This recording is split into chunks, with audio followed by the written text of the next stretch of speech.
हाँ जी, नमस्कार, राधे राधे, हर हर महादेव। मैं आपका आचार्य देव। आज इस वीडियो पे बात करेंगे कर्क लग्न कर्क राशि वालों के लिए 20 फरवरी 2023 राहु महाराज की गोचरी स्थिति क्या लाभ देगी, क्या सावधानी रखनी है। लग्न आपका बहुत उत्तम है, राजयोग कारक लग्न शास्त्रकार इसको मानते हैं। भगवान राम भी इसी लग्न में उत्पन्न हुए। श्रेष्ठ लगन है। पुनर्वसु, पुष्य, अश्लेषा, 3 शक्ति लेके चल रहे हैं आप। पुनर्वसु मतलब हर काम को ठीक कर ले जाना। पुष्य ब्रह्म वर्चस्व शक्ति लेके चलता है। अश्लेषा विश्लेषणा शक्ति लेके चलता है। तो 3 शक्ति लेके चलने वाले आप लोग, आपके कर्म भाव में जब राहु का गोचर होगा केतु के अश्विनी नक्षत्र में, तो क्या अश्व जैसे कर्म करना शुरू करेंगे, गतिमान होंगे क्या आप। इसी की चर्चा आपके इस वीडियो पे करेंगे। तो आपसे विनम्र अनुरोध है कि यदि आपने अभी तक चैनल को सब्सक्राइब नहीं किया तो सब्सक्राइब कर लीजिए।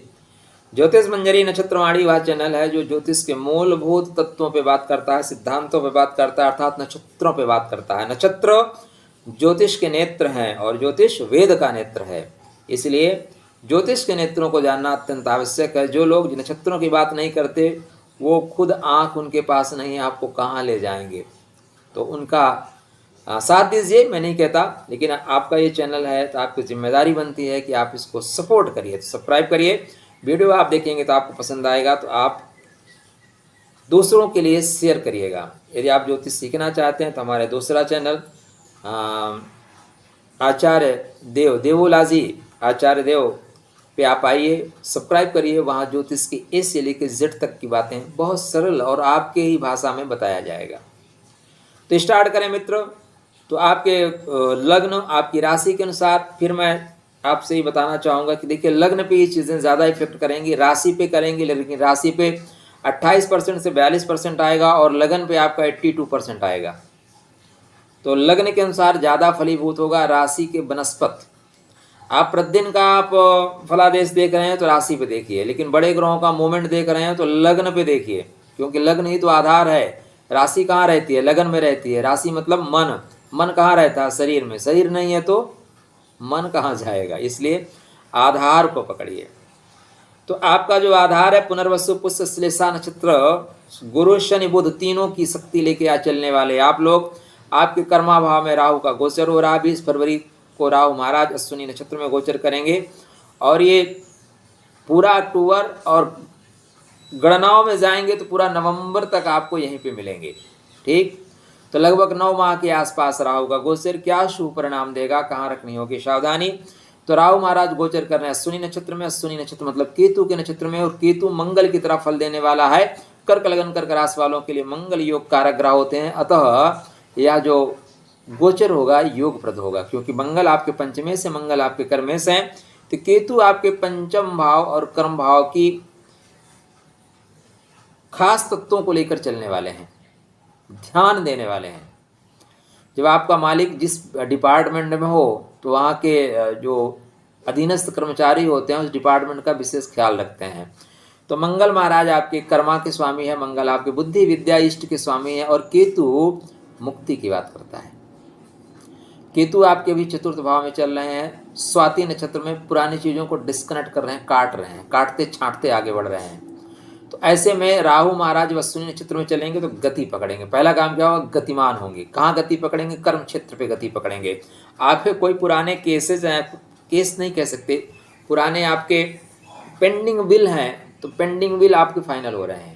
कुछ प्रमोशन वगैरह आपको मिलना था, नहीं मिल पा रहा था, तो अभी मिलेगा।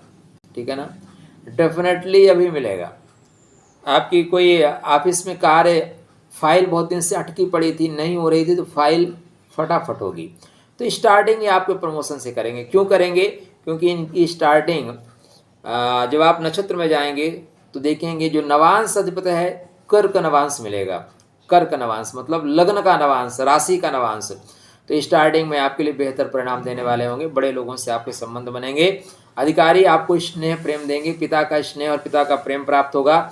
यहाँ पे आपके सभी कार्य बनते हुए दिखाई दे रहे हैं। द्वितीय नवांशा में जाएंगे, द्वितीय मतलब नीचे से ऊपर, तृतीय नवांशा में, तो यह समय आपके लिए भाग दौड़ का है।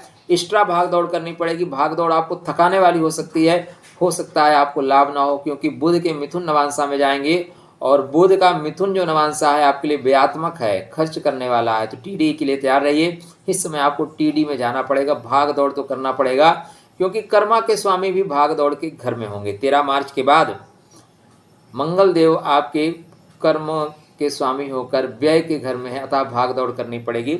अगर आप विदेश में या जाना चाहते हैं तो एक विदेश की यात्रा भी यहाँ पे बन रही है, दूर देश की यात्रा भी बन रही है, तो जाते समय सावधानी से काम करें। राहु का मतलब होता है द्रुत गति।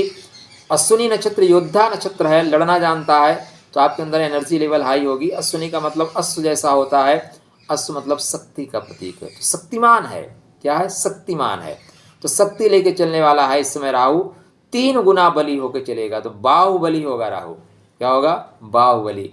और कर्म भाव में मेष राशि में राहु सुंदर फल देकर जाने के लिए जाना जाता है, खासकर अश्विनी नक्षत्र में। हाँ, तृतीय नवांशा में, मिथुन नवांशा में थोड़ा सा ध्यान देना होगा। वहीं पे वृषभ नवांशा में जब ये गोचर करेंगे तो वृषभ नवांशा आपके लिए लाभ का है और आपके सुख का है। शुक्र क्या है? लाभ का है, सीधे सीधे लाभ का है। तो जो लाभ आपको बहुत दिनों से नहीं मिल रहा था, ठीक है ना, काफ़ी दिन से आप संघर्ष कर रहे थे, वर्षों वर्ष संघर्ष कर रहे थे, मिल नहीं रहा था, वो लाभ यहाँ मिलेगा। अचानक आपको प्रमोशन मिलेगा। आप नौकरी के क्षेत्र में प्रयास कर रहे हैं तो यहाँ पे नौकरी मिल जाएगी। पिता से संबंधों में भी सुधार होगा, पिता का प्रेम और स्नेह मिलेगा, बड़े अधिकारियों से प्रेम स्नेह मिलेगा। स्थानांतरण की कोशिश कर रहे हैं तो बेहतरीन ढंग से या बेहतरीन जगह पे आपका स्थानांतरण होता हुआ दिखाई दे रहा है।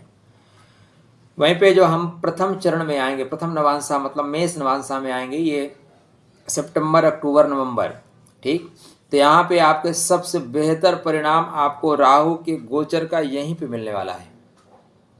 और अप्रैल में गुरु महाराज भी आशीर्वाद देने आ रहे हैं, मतलब भाग्य का अधिपति, भाग्य का स्वामी भी गुरु 10वें भाव में, कर्म भाव में आ रहे हैं। तो कोई डाउट नहीं है कि राहु की गोचरी स्थिति आपके लिए बेहतर न करे। हाँ, एक ही चीज़ याद रखिएगा, देखिए आपकी राशि के पूरे विश्व में लगभग 60 से 65 करोड़ लोग हैं, 60 से 65 करोड़ लोग हैं, तो सबके साथ एक जैसी चीज़ें नहीं घटेंगी। अब आपका बर्थ चार्ट चेक कर लीजिए, महादशा अंतर्दशा शुभ चल रही है तो राहु छप्पड़ फाड़ कर देगा।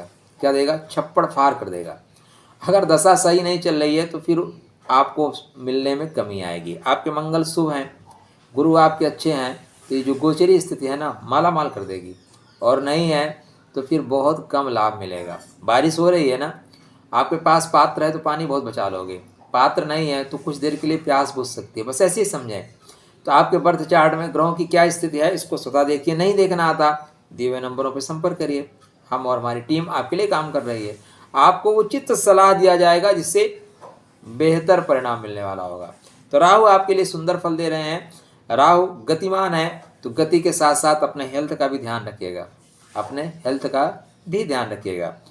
राहु के मंत्रों का जाप करना, राहु से संबंधित चीज़ों को ग्रहण करना आपके लिए बेहतर परिणाम देने वाला है।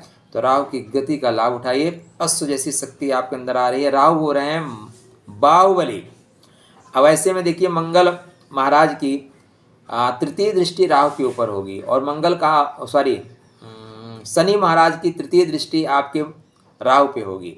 शनि कहाँ है? कुंभ में है, घड़े में है शनि। तो घड़े में जो चीज़ें हैं शनि निकाल के राहु को दे देंगे, ले भैया तू ले ले, काम कर यार। तो यहाँ पे राहु शनि की गति लेके काम करेगा, शनि की शक्ति लेके काम करेगा। शनि महाराज भी 14 मार्च के बाद सतविसा नक्षत्र में जाएंगे, डॉक्टर वाले नक्षत्र में। सतविसा 100 डॉक्टरों की शक्ति, गुप्त चीज़ों को निकाल लेने की शक्ति, तो ये सारी चीज़ें आपके साथ क्रिएट हो रही हैं, तो इसका अधिक से अधिक लाभ उठाइए। चलिए, आपके लिए मंगल में शुभकामना। स्वस्थ रहिए, प्रसन्न रहिए, राधे राधे करते रहिए। नहीं सब्सक्राइब किया है सब्सक्राइब कर लीजिए। वीडियो दूसरों के लिए शेयर अवश्य करिएगा।